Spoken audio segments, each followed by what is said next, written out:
স্ত্রী স্বামী বসে আছে, স্ত্রী দেখে শফিকের ভিডিও দেখেছেন? এই ভাই এদার দেখিয়ে না হো, শফিকের ভিডিও দেখেছেন?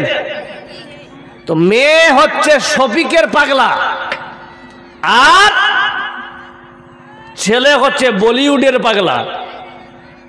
তো দুইজনের দুটা কম্বিনেশন মিল খাবে? ওদের সম্পর্কে মিল খাবে?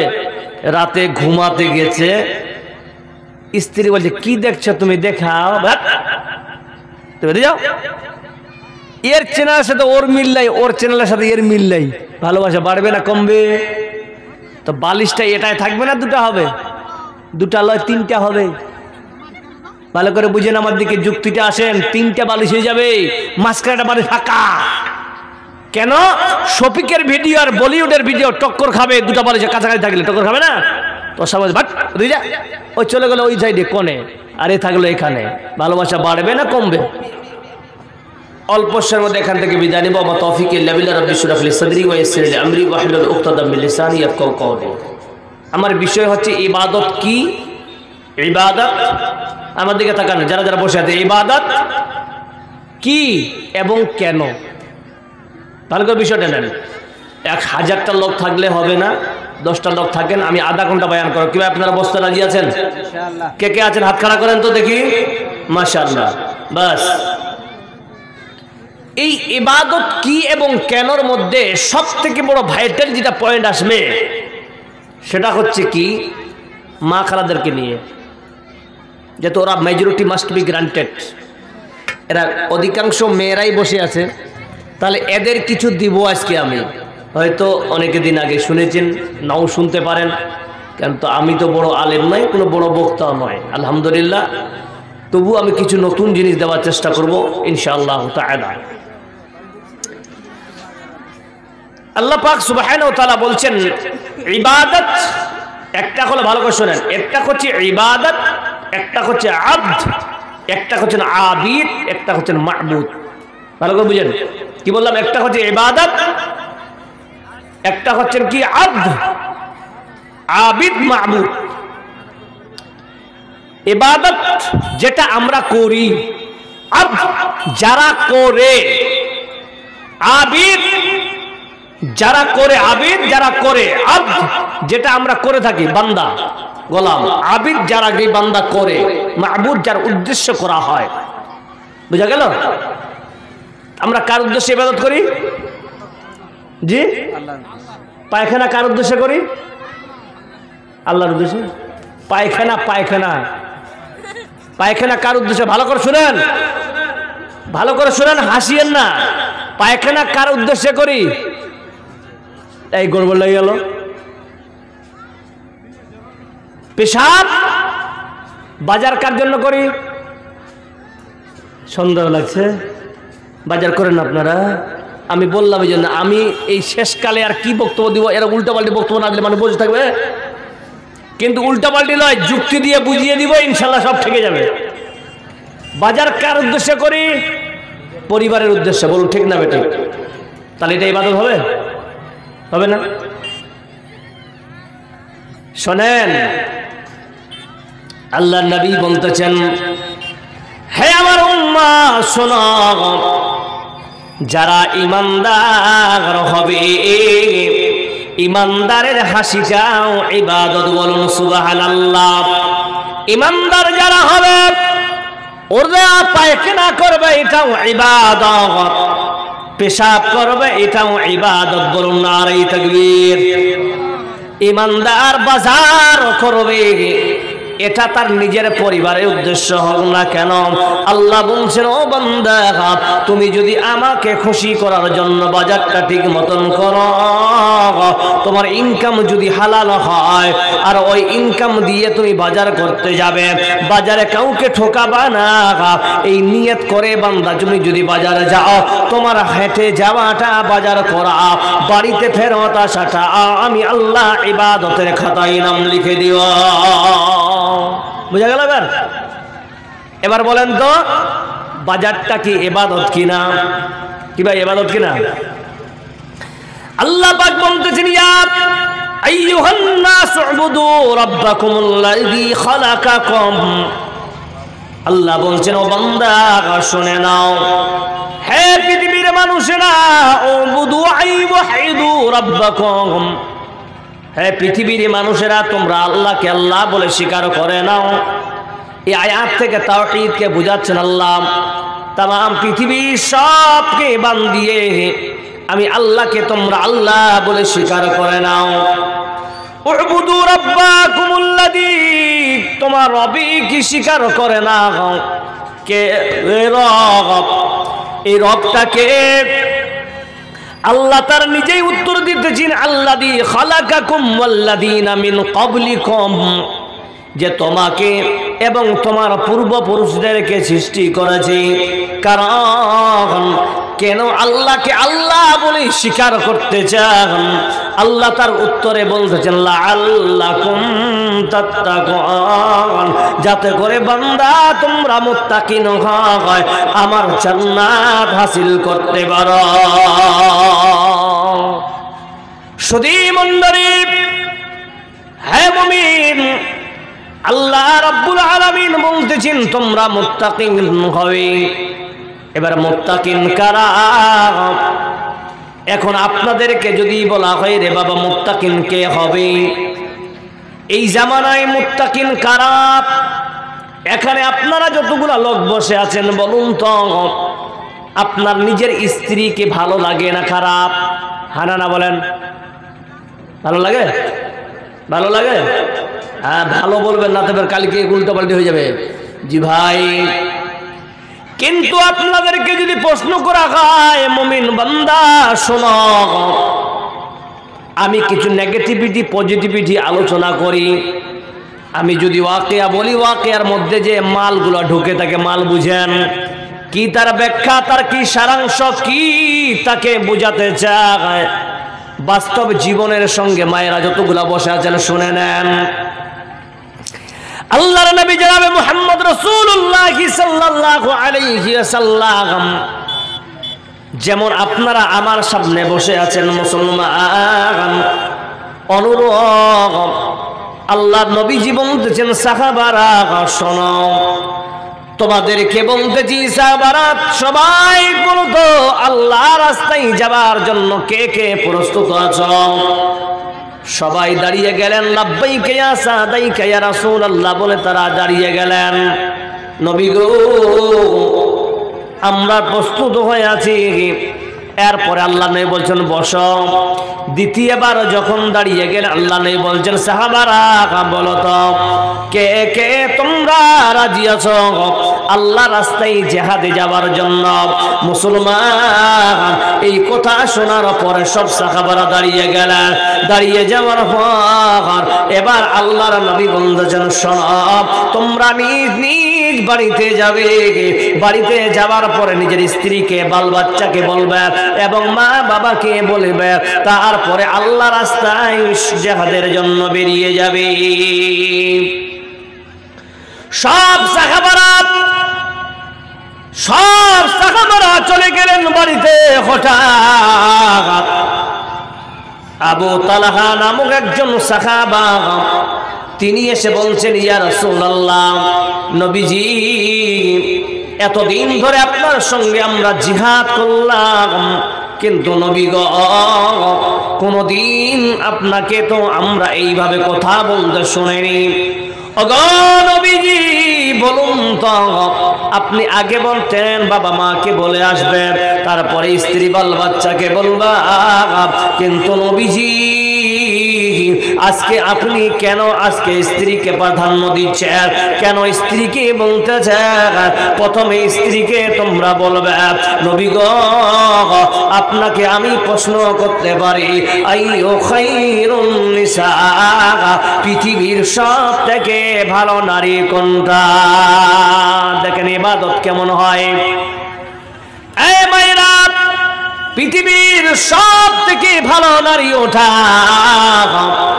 আল্লাহর নবীজি বলছেন আল্লাতী তাজুরুহু ইদা নাযারা, ওই ব্যক্তি ওই নারীটা পৃথিবীর সব থেকে ভালো যেই নারীটার স্বামীটা বাজার থেকে আসুন না কেন, যেই জায়গা থেকে আসুন না কেন, হাল চাষ করে আসুন না কেন, ভুট্টার ক্ষেত থেকে আসুন না কেন, তার স্ত্রী তাকে দেখে হাসি মনে তাকে বিদায় নিবে, ওয়েলকাম জানিয়ে তাকে আহ্বান করবে।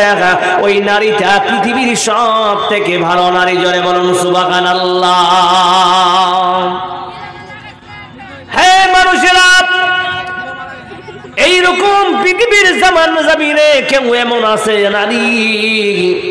তাহলে হাদিসটা বলার আগে আল্লাহর নবী বলতেছেন, বুখারী শরীফের 29 নম্বর হাদিস, আল্লাহর নবী জনাবে মুহাম্মদ রাসূলুল্লাহ সাল্লাল্লাহু আলাইহি সাল্লাম বলছেন, মায়েরা ভালো করে শুনেন, যারা দূর থেকে আছেন তারাও শুনেন হাদিসটা। বুখারীর 29 নম্বর হাদিসে আল্লাহর নবী বলতেছেন, পৃথিবীর কোন নারী যদি সারাটা 40 থেকে 50 বছর স্বামীর সঙ্গে কাটিয়েছে, খুব সুখময় জিন্দেগি কাটানোর পর স্ত্রী বলতেছেন স্বামীরে শোনো, একদিন কথা কাটাকাটি করতে করতে স্ত্রী তার স্বামীকে বলছেন, স্বামীরে তুমি আমার জন্য কি করেছ? পুরো জিন্দেগিটা তো আমার জন্য তুমি বেকার করে দিয়েছো, তুমি আমার জন্য কি করেছ? এই কথাটা হালকা না ভারী? জোরে বলেন। কি ভাই, হালকা না ভারী? जी हल्का? आप लोगों को नींद आ रही है? छोड़ दे। चलिए सुबहानक अल्लाहुम्मा बिहम्दिका। हाँ जी बोलना। एक मेरा फूफी है हनीफा खातून, अब्दुल्ला भाई का एक फूफी है, अपने हस्बैंड के लिए 500 रुपये दिया है। ठीक है, जज़ाकल्लाह खैरन जज़ा अल्लाहुम्मा सल्ली अलैहि अल्लाहुम्मा बारिक अलैहि। এবার এই কথাটা দেখেন খুব হালকা, তুমি আমার জন্য কি করেছো? কে বলছে? স্ত্রী। ভালো করে দেখেন, স্ত্রী বলছে তার স্বামীকে যে তুমি আমার জন্য কি করেছো।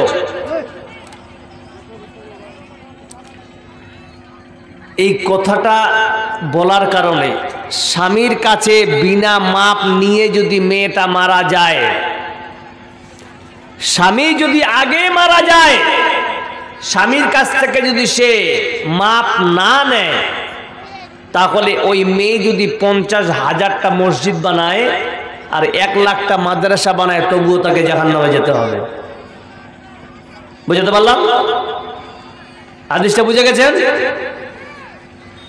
তাহলে কোন স্ত্রী যদি তার স্বামীকে এই রকম কথা বলে থাকে, তাহলে তড়ি গতিতে মাপ নেওয়ার দরকার আছে কিনা? জি আছে কিনা? অবশ্যই আছে। আমি এই জন্য বলে অল্প যোগ থাকেন, কিছু কিছু কাটা কাটা কথা বলবো, যুক্ত কিছু ভালো জিনিস কথা বলে যাব। আপনারা বসাছেন, এরাও কষ্ট করে বসে, দুইজনকে দেবো। এবার দেখেন, তাহলে মা বোনরা করবে কি? হায় রে বাপ, এরকম কথা কথা আপনাদের এদিকে আছে না? কোথায় কোথায় বলে। এবার আল্লাহর নবী এই স্বামীদের কত বড় পাওয়ার দিয়েছেন আল্লাহ।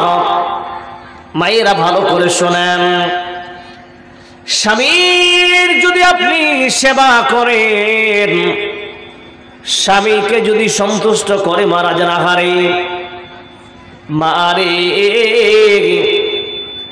আল্লাহর নবীর হাদিস অনুযায়ী সালফে সালেহিন তারা লিখেছেন, এক স্ত্রী যদি আগে মারা যায়, তার স্বামী যদি পরে ইন্তেকাল করে, স্ত্রী মরে যাওয়ার পরে তার স্বামী যদি 1 দিন 2 দিন 3 দিন 4 দিন 5 দিন আল্লাহর মসজিদে যাওয়ার পর আল্লাহকে যদি বলে, আল্লাহ আমার স্ত্রীটা দুনিয়াতে সন্তুষ্ট করে আমাকে সন্তুষ্ট করে মারা গেছে, মাবুদ রে তুমি আমার স্ত্রীর প্রতি রহম করো। আল্লাহ বলছেন, ও বান্দা শুনে নাও, তোমার এই সুপারিশটাই আমি আল্লাহ কবুল করে তোমার স্ত্রীকে মাফ করে দিলাম। জোরে বলুন সুবহানাল্লাহ। ঠিক না বেটি? তাহলে দেখি মা সব থেকে আপনাদের সহজ পদ্ধতিতে জান্নাতে পাওয়া, কিন্তু এরা হচ্ছে টেরা জাতের মানুষ, এরা মানবে না। এই জন্য আল্লাহ পাক বলতেছে, ও পৃথিবীর পুরুষেরা শুনে না, তোমরা প্রতিনিয়তই তোমরা নিজের স্ত্রীকে নসিহত করবে। বলুন সুবহানাল্লাহ। নসিহত কেমন করবে? রাত্রিতে ঘুমানোর সময় তোমরা জালসা করবা। নসিহত মানে জালসা, জালসা মানে খুতবা। এই কাজগুলা কে করবে? স্বামী করবে স্ত্রীকে। তাহলে মৌলভী সাহেব আমরা তো জালসা করতে জানি না, কেমন করবো? বলুন ঠিক না বেঠিক? জি না। এবার একটা স্ত্রীকে জানেন সকাল থেকে আপনার জন্য লাহারি তৈরি করে দেয়, দুপুরে খাবার তৈরি করে দেয়, রাত্রিতে খাবারও তৈরি করে দেয়, নিজের সন্তানদেরকে কাপড় কেচে আপনার কাপড় কেচে দেয়। বলুন ঠিক না বেঠিক? এতগুলো কাজ থাকা সত্ত্বেও ওই বান্দি যদি ডাল খেতে খেতে ডালে চিনির লবণ কম দেয়, আলুর ভাজি করেছে, আলুর ভাজিতে ঝাল হয়নি, রান্না করেছি, তাহলে রাগ ধরবে কি না? জোরে বলেন, রাগ হবে? এই জায়গায় পুরুষের ভূমিকা কি? সঙ্গে সঙ্গে বলা যাবে না, ঝগড়া লেগে যাবে। বলুন ঠিক না বেঠিক? ঠিক না বেঠিক? জোরে বলেন। আপনার স্ত্রীকে যদি বলেন, ও বাবা ও স্ত্রী শোনো, তুমি ডালটা লবণ কেন দিয়ে, মাথা ঠিক নাই তোমার, কেন রান্না করতে যাও? সে রাগে রেগে যদি আপনাকে বলে দেয় নিজেই রান্না করে খেতে পারো না, বলুন তো দুঃখ হবে কি হবে না? মুসলমান শুনে নাও, রাত্রিতে যখন ঘুমাবে সেই সময় স্ত্রীকে পাশে বসে আপনি বলবেন, স্ত্রী শুনলাম যে রাত্রিতে তুমি মাংস রান্না করেছিলে, সুন্দর রান্না হয়েছে। স্ত্রী বলুন তো মেয়েটা আপনার স্ত্রী খুশি হবে না আপনার প্রতি বেজার? এগুলা বানাওয়াটি কথা বলি না আমি, কোরআন হাদিস থেকে বলছি। ভালো স্ত্রীটা খুশি হবে না বেজার? খুশি হবে না? এবার বলতে বলতে স্ত্রী বলছে না করে এত প্রশংসা, প্রশংসাই প্রশংসিত হয়, ফুলে গেছে। যেমন বেলুন দেখতেছেন এরকম ফুলে আছে, এই ফুলা বেলুনটাকে আবার একটা সেকেন্ড লাগবে না, বাস্ট করে দেওয়া যাবে। বলুন তো ঠিক না বেঠিক? কিন্তু বাস্ট করার নাম মরদ না হয়, এটাকে ধারণ করে হাওয়াটাকে রাখাটা হলো মরদের কাম। বলুন ঠিক না বেঠিক? স্ত্রীকে পাশে বসে বলতে হবে, স্ত্রী শোনো,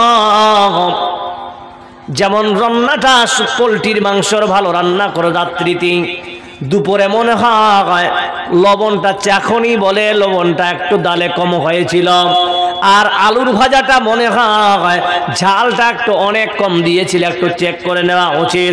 মুসলমান জবাব দেন, এই পদ্ধতিতে কোনো স্বামী যদি স্ত্রীকে নসিহত করে বুঝায়, দ্বিতীয় দিন স্ত্রী এর থেকে ভালো রান্না করে খাওয়াবে কিনা? জোরে বলেন। না হলে বিষ লাগিয়ে দিবে, যত ঝগড়া করবেন বিষ দিয়ে দিবে। ঠিক না বেটি ভাই? এই মুসলমান, এটা ছিল কম্প্রোমাইজ। আপনি বরদাস্ত করলেন, স্ত্রীর কাছে ভালোবাসা পাবেন, সকালবেলা ডিম সিদ্ধ পাবেন, তাও আবার কোন ডিম? দেশি মুরগির ডিম, যে একদম হাড়িতে রেখেছিল বিক্রি করার জন্য। বলছে স্বামী আমার এত সুন্দর মুখ থেকে কথা বের করতেছে, আমার স্বামীর জন্য দেশি মুরগি আমার রেডি করা লাগবে। জোরে বলুন সুবহানাল্লাহ। শুধু মণ্ডলী ভাইয়েরা আমার, আজকে রাত্রিতে স্বামী স্ত্রীর মধ্যে যে কম্বিনেশন, যে সম্পর্ক, সেটা কম হয়েছে না বেশি হয়েছে? জোরে বলেন। কম না বেশি? জোরে বলেন। যে ঘুমানোর সময় স্বামী স্ত্রীর ভালোবাসার সম্পর্কটা কম না বেশি? বিয়ে করেননি কেউ? হাই রে কপাল পোড়া রে, যে কেউ বলবেন না কম না বেশি, যে এখন আমি শুনেন, আমি বলছি যেদিন থেকে মোবাইল এসেছে স্বামী স্ত্রীর ভালোবাসা কমে গেছে, এতে কোনো সন্দেহ আছে? জোরে বলেন, সন্দেহ আছে? বন্ধুরে, স্ত্রী যে স্ত্রীর সঙ্গে আপনার বিয়ে ঠিক হবে, ওই স্ত্রীর সঙ্গে আগে আপনার সম্পর্ক হওয়ার আগে স্ত্রী বলতেছেন স্বামী রে, তোমার সঙ্গে রুখসাদ হতে আমার অনেক দেরি আছে। স্বামী শুনে নাও, তোমাকে একটা আমার আবদার রাখতে হবে। স্বামী বলছেন বলো। তুমি হচ্ছ আমার সঙ্গিনী, শুনে রাখো, তুমি যা চাইবা আমি দিতে রাজি আছি। ছেলেটাকে বলছেন স্বামী গো, তুমি আমার জন্য একটা 25,000 টাকার অ্যান্ড্রয়েড মোবাইল কিনে দাও। সময় কাটে না, সময়ে কাটে না, মাঝে মাঝে তোমাকে আমি ভিডিও কল করে দেখব, কারণ তোমাকে নিয়ে তোমাকে মওত পর্যন্ত জীবন কাটাতে হবে। তুমি আমাকে দেখবা, তোমাকে আমি দেখব, এই ভালোবাসাটা মোবাইলের মধ্যে বিরাজমান থাকবে। বলুন ঠিক না বেঠিক?